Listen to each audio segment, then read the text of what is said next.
جیسے رویش کمار کا ہو گیا، عارفہ خانم کا ہو گیا، اور بھی بہت سے نام ہیں اس طرح سے. ان کے سبسکرائبر بھی بڑھے ہیں اور ان کو دیکھنے والے بھی بڑھے ہیں. اور بلکہ کبھی کبھی تو یہ ہے کہ جو چینل ہمارے ہیں جن کو گودی میڈیا کہا جاتا ہے، ان سے زیادہ دیکھنے والے ہیں کچھ لوگوں کے سوشل میڈیا پہ جو چینل آتے ہیں. تو اس کا مطلب ہے کہ لوگ سچ جاننا چاہتے ہیں، سچ دیکھنا چاہتے ہیں. تو ہم جتنا سچ پروسیں گے، جتنا سچ بولیں گے، جتنا سچ دکھائیں گے، جتنا سچ لکھیں گے، اتنا ہی ہم آگے بڑھیں گے. اور اگر ہم نے جھوٹ لکھنا شروع کیا تو ہو سکتا ہے کہ ایک آدھ دن 2-4 دن ہمارا اخبار خود بڑھے، خود بہت آگے جائے، کہ اس کے بعد مستقل وہ گرنا شروع ہوتا ہے. آج دیکھیں اخباروں کی یہ حالت ہے، گودی میڈیا کی یہ حالت ہے. لیکن ڈیجیٹل پلیٹ فارم پہ جو چینل آ رہے ہیں، میں خبروں کی بات کر رہا ہوں، تبصرے جن کا ہو رہے ہیں، جو سچ پیش کرتے ہیں وہ بڑھ رہے ہیں. تو بس یہی ایک طریقہ ہے کہ ہم سچ بولتے رہیں، سچ دکھاتے رہیں، سچ پیش کرتے رہیں. السلام علیکم. جی میں ساجد صدیقی کی پرنسپل. جیسے کہ شکیل صاحب آپ نے پہلے کہا کہ جتنے بھی پروٹیسٹ ہوتے ہیں اس میں مسلمانوں کی شرکت ہونی چاہیے. پھر سیماب صاحب کے دوسرے سوال کا جواب میں آپ نے کہا کہ یہ جو حکومت ہے یہ جواب دہی کے راستے پہ ہے ہی نہیں. پھر ایسے میں جب مسلمانوں کے نزدیک یہ ایک ذہن بن چکا ہے کہ یہ حکومت جواب دہی کے کوئی عمل پر آگے نہیں آتی ہے، اور اگر مسلمان کوئی پروٹیسٹ پہ جاتا ہے تو اس کے خلاف جو نتیجہ نکلتا ہے، جیسے جس کی مثال شرجیل امام ہے یا شاہین باغ ہے، تو ایسی صورت میں مسلمانوں کے جو حالات ہیں پورے دیش پہ ہم واقف ہوں سے. تو ایسے حالات میں اگر ہمارا مسلمان بچہ کسی پروٹیسٹ کا حصہ ہوتا ہے، اس کے خلاف جب کوئی کارروائی ہوتی ہے تو اس کارروائی کے لیے اس کا گھر کتنا پریشان ہوتا ہے، اس سے ہم بخوبی واقف ہیں. تو آپ نے جو کہا کہ اس پروٹیسٹ کا حصہ بننا چاہیے، تو اس کے نتائج کیا ہوں گے، اس پر اب روشنی ڈالیں. دیکھیے ایک چیز تو آپ یہ سمجھ لیجیے کہ آپ کسی پروٹیسٹ کا حصہ نہیں بھی ہوتے ہیں تب بھی آپ پکڑے جاتے ہیں. تو آپ ایک پروٹیسٹ کا حصہ بن کے پکڑے جائیے تو آپ کے ساتھ لوگ کھڑے ہوں گے، ورنہ کوئی کھڑا نہیں ہوگا آپ کے ساتھ. گجرات میں بچے پکڑے جا رہے ہیں مدرسوں کے، کون کھڑا ہو رہا ہے ان کے ساتھ؟ وہ تو کسی پروٹیسٹ میں نہیں گئے تھے. کتنے بچے پکڑے گئے ہیں؟ وہ ٹھیک ہے، وہ جو کھڑے ہیں ہم، لیکن ہمارا بچہ جب اریسٹ ہوتا ہے، جیل جاتا ہے، تو ایسے میں جو مسلمان ہیں ان کو گھر والوں کا کیا جملہ ہوتا ہے معلوم ہے؟ کیا ضرورت تھی اس کو جانے کی؟ تو یہ جو جملہ ہے نا، کیا ضرورت تھی اس کو جانے کی، یہ ایک بہت گہری ضرب ہے ہم لوگوں کے اوپر. تو اس کا کیا رد عمل ہونا چاہیے مسلمان معاشرے کے لیے؟ دیکھیے میں سمجھتا ہوں کہ ٹھیک ہے، والدین کو تکلیف ہوتی ہے، وہ ہوں گے، وہ کہیں گے، اس طرح کی بات کریں گے، لیکن اس کے باوجود بھی ہمیں جانا چاہیے اس طرح کے پروٹیسٹ میں، کسی بھی تحریک میں شامل ہونا چاہیے، کیونکہ اس سے ہمیں کم از کم یا ہمارے بچوں کو کم از کم ایک سپورٹ ملے گا اور لوگ ان کے پیچھے کھڑے ہوں گے. ٹھیک ہے، شرجیل امام اور عمر خالد آج ہیں، جیل میں ہیں، لیکن ایک دنیا کہہ رہی ہے، آپ دیکھیے دنیا، صرف ہندوستان نہیں، ساری دنیا کہہ رہی ہے کہ دونوں بے گناہ ہیں، دونوں کو زبردست پکڑا گیا ہے، اور اس کی وجہ سے حکومت بھی بدنام ہو رہی ہے اور پتہ چل رہا ہے کہ یہ فاسق لوگ ہیں. تو یہ ایک فائدہ یہ ہے کہ ہم اگر بے گناہ پکڑے گئے ہیں تو ہمارے ساتھ اب ہندو بھی کہنے لگے ہیں، بہت سارے ہندو کہنے لگے ہیں. تو ایک مائنڈ جو ہے، ایک مائنڈ سیٹ جو ہے وہ تبدیل ہوتا ہے. تو پھر یہ علماء نے مسجدوں سے اعلان کیوں کیا؟ کیا علماء کا کردار یہاں پر مجروح نہیں ہوتا ہے؟ مسجدوں سے اعلان ہوا بہت جگہ کہ اس پروٹیسٹ کا مسلمان حصہ نہ بنا. میں نے اسی لیے تو پہلے اپنی بات کہی تھی، یہ ہم کو روکا جا رہا ہے، ہم کو کہا جا رہا ہے کہ پروٹیسٹ میں مت جائیں. اصل میں علماء کہیں، لیڈر کہیں یا عام مسلمان کہیں، ڈر گئے ہیں، بہت زیادہ ڈرے ہوئے ہیں. ڈر کی یہ جو نفسیات ہے، ڈر کی اس نفسیات کو دور کرنا چاہیے، ورنہ ہم ڈر کر بیٹھ جائیں گے اور دبا دیے جائیں گے، اور وہ بہت زیادہ بہت بڑا نقصان ہوگا. آپ یہ دیکھ لیجیے گا، یہ جو بچیاں اور جو بچے، میں خاص طور بچوں کی بات کر رہا ہوں، جو مرتد ہو رہی ہیں، جو اپنا دین و مذہب و ایمان چھوڑ رہی ہیں، وہ صرف اس لیے چھوڑ رہی ہیں کہ ان کو لگتا ہے کہ مسلمان ہونے سے ان کو جو ہے ان کی حفاظت نہیں ہونے والی ہے، اس لیے وہ اس طرف جا رہی ہیں. تو آپ کو ڈرنا چھوڑنا ہوگا، آپ کو حوصلہ رکھنا ہوگا، آپ کو ایک عزم کے ساتھ اٹھنا ہوگا. اس میں آپ کے لیے پریشانیاں ہیں، لیکن پریشانیاں تو مسلمان ہمیشہ سے جھیلتا آیا ہے. تو ان پریشانیوں کو جھیلنے کے لیے اور سہنے کے لیے آپ کو تیار رہنا پڑے گا. اس کے بعد ہی روشنی، جیسے کہا ہمارے شمیم صاحب نے کہ پہلے مصیبت آتی ہے اس کے بعد آسائش آتی ہے. بہت شکریہ شمیم طارق صاحب، ہم لوگوں کے استاد محترم. شمیم سر، جیسے کہ آپ نے کہا کہ اپنے مذہب کو چھوڑے نہیں، دوسروں کے مذہب کو چھیڑے نہیں. اب اپنے اور سیمام صاحب نے اسٹارٹ میں کہا کہ بھئی مسلمان جو منتشر ہے، تو ہم اپنے مذہب میں رہتے ہوئے جو مسلکی اعتبار سے جو منتشر ہیں، تو اس پر آپ کیا کہنا چاہیں گے؟ کیونکہ دور سے اگر ہم دیکھ کے بتا دیتے ہیں بھئی یہ فلاں مسلک کا مولانا ہے، اس کے امامہ ایسا یہ فلاں مسلک سے ہے، تو جو مسلکی اختلاف سے ہم جو منتشر ہو رہے مسلمان، اس میں علماء کا بہت بڑا کردار ہے، اس پر آپ کیا روشنی ڈالنا چاہیں گے؟ دیکھیے اس سلسلے میں سارے فیصلے تو ہمیں کرنے ہیں. سارا قصور یہ ہے کہ سارا فیصلہ ہم دوسروں پر چھوڑ دیتے ہیں. ہمیں کہاں کمپرومائز کرنا ہے اور کہاں نہیں کرنا ہے، اس کا فیصلہ ہمیں خود کرنا ہے. مثلاً دیوبندی ہے، بریلوی ہے، اہل حدیث ہے، جو لوگ قرآن و سنت کو ماننے والے ہیں، ان میں سے ہم کس کے ساتھ رہیں اور کس کے ساتھ نہ رہیں، یہ فیصلہ ہم کریں گے. اور ہم سب مسلمان ہیں، یہ سمجھ کر کریں گے، کوئی نہیں کریں گے. قادیانیوں سے ہمیں رشتہ نہیں رکھنا ہے تو صاف صاف بول دیں گے سب نہیں رکھتے. تو یہ علماء کا پر الزام دینے کا جو رجحان بھی ہمارے یہاں پیدا ہو گیا ہے، یہ بھی صحیح نہیں ہے. علماء کے حرم رسوا ہوا، پیر حرم کی کم نگاہی سے یہ اقبال نے کہا ہے. ہم ان چیزوں سے متفق نہیں ہیں. علماء نے روشنی دی ہے، علماء نے رہنمائی کی ہے. علماء جب خود بھٹک جاتے ہیں تو ہم بھٹکتے ہیں، اس کے بعد بھٹکتے ہیں. تو ہمیں قرآن و سنت معیار ہے ہمارا. ہم اور آپ اور یہ پوری مجلس مل کر کوئی ایسا فیصلہ کرتی ہے جو قرآن و سنت کے خلاف ہے تو ہم اس پر عمل نہیں کریں گے. میں پہلے ہی عرض کر چکا ہوں، یہ فیصلہ کرنا ہمارا کام ہے کہ ہم کہاں ان کی اقتداء کریں اور کہاں نہ کریں. کس معاملے میں اپنی بات بتاؤں کہ میں ایک حنفی آدمی ہوں، لیکن یہ کہ میں مسلکی جھگڑے میں نہیں پڑتا. میں علماء دیوبند کی تحریک کی، اس پورے ادارے کی خدمات علمی اور ادبی اور دینی خدمات کا قائل ہوں. لیکن فاتحہ بھی پڑھتا ہوں، قبرستان پہ بھی جاتا ہوں، اولیاء اللہ سے بھی لو لگاتا ہوں. بس اس کا لحاظ رکھتا ہوں کہ زیارت قبر کے بارے میں جو حدیث شریف میں جو رہنمائی ہے اس کا خیال رکھے، اس سے الگ ہٹ کے کچھ نہ کریں. سارا مسئلہ یہ ہوتا ہے. ہمارے ہاں قبروں پہ چلے جائیے، سب سے زیادہ آپ کو تعجب ہوگا کہ جو بریلوی جو بہت بدنام ہیں، ان کا جو سنت دعوت اسلامی کے ہے، ان لوگوں نے کام کیا کہ تم اٹھا کے پھینکے جس کو ہم کہہ کے بولتے تھے بھائی یہ وہابی ہو گیا ہے، وہ ان لوگوں نے کام کیا. تو آپ تھوڑا آگے بڑھیے، تھوڑا کام کیجیے، لیکن اپنے ضمیر کو اپنا رہنما بنائیے، اپنے عقیدے کو اپنا رہنما بنائیے، تب اس کے بعد ہو جائے گا. دیکھیے مسئلہ یہی ہے کہ دوسرے علوم کے ذریعے جو ہم کو حقائق معلوم ہوتے ہیں اور وحی الہی کے ذریعے جو ہم کو حقائق معلوم ہوتے ہیں، ان دونوں میں فرق کرنا ہم سیکھ لیں. فزکس، کیمسٹری، میتھمیٹکس، یہ منطق، فلسفہ، یہ سارے چیزوں سے آپ استفادہ کیجیے، کوئی نہیں روکتا ہے. لیکن وہ جو وحی الہی ہے، اس لیے کہ علم تب علم بنتا ہے جب وہ یقین کی صورت اختیار کرے. یقین کی صورت ہمارے یہاں بنتی ہی نہیں. یقین کی صورت ہم کو بنتی ہے، تشکیک کی صورت پیدا ہوتی ہے. تشکیک سے ہم بچیں، یقین کی طرف ہم بڑھیں. قرآن اور اس کے لیے قرآن و سنت سے رہنمائی حاصل کرنا ہمارے لیے ضروری ہے. جو ہم وہ حاصل کریں گے تو یہ جھگڑے بھی ختم ہوں گے اور ہمارے اندر بہتری بھی پیدا ہوگی. ہم کو اسی چیز کی ضرورت ہے. ہم شخصیات کے ذریعے ہدایت نہیں پا سکتے. شخصیت خود گمراہ ہو گئی تو اب جتنے بھی بڑے فرقے بنیں گے، مطلب بہت زیادہ ان کو وہ دیا گیا، معلوم ہے کہ وہ خود حضرت جو ہے بگڑ گئے، ان کے شیطان نے بہکا دیا.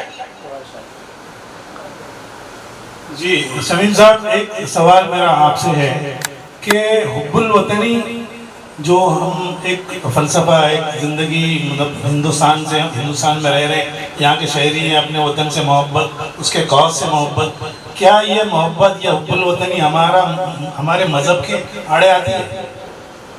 دیکھیے، ایک شخص ہے، ماں کی پیدا ہوتا ہے، ماں کے رحم سے، اس کی گود میں پرورش پاتا ہے. پہلے وہ اتنی ہی دنیا کو اپنی دنیا سمجھتا ہے جتنی اس کی ماں کی گود ہوتی ہے.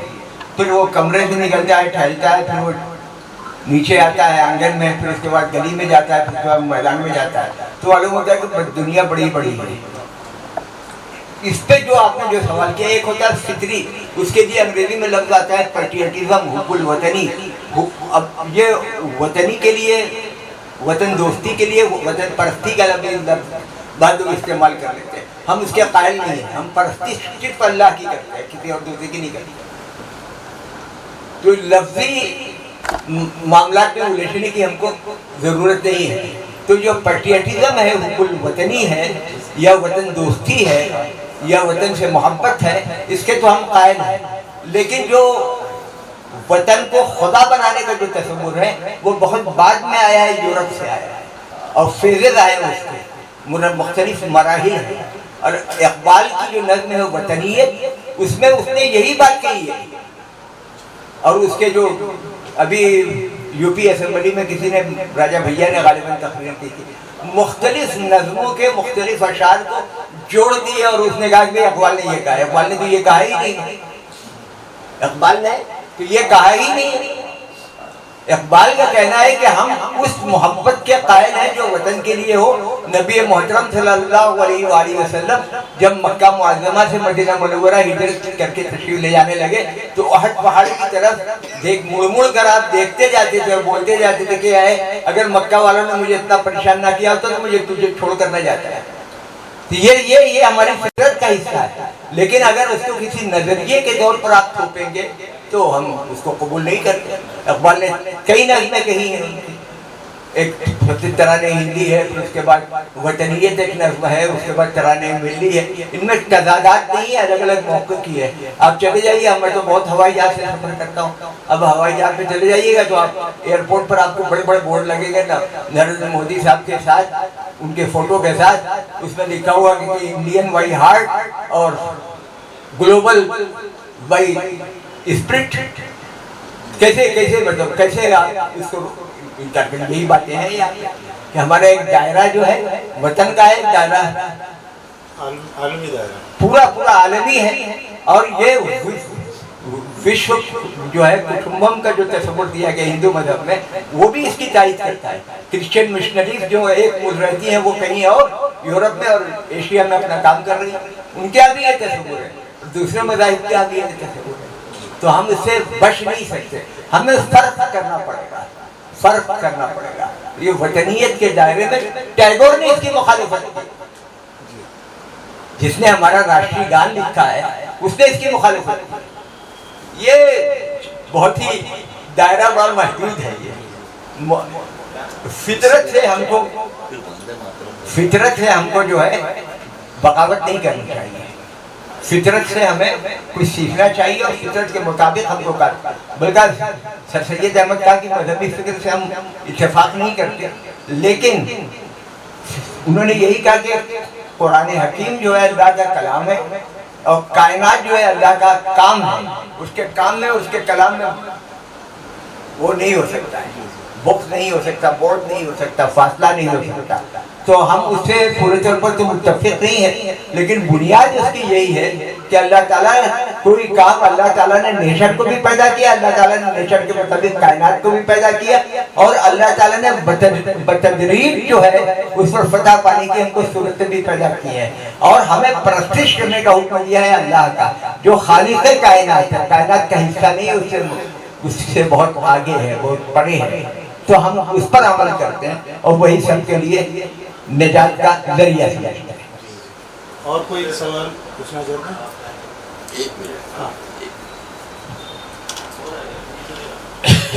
میرا ایک سوال بہت معمولی سا ہے شکیل رشید صاحب سے. وہ یہ ہے کہ میرے پاس سب لوگوں کو یاد ہوگا کہ 22 تاریخ کو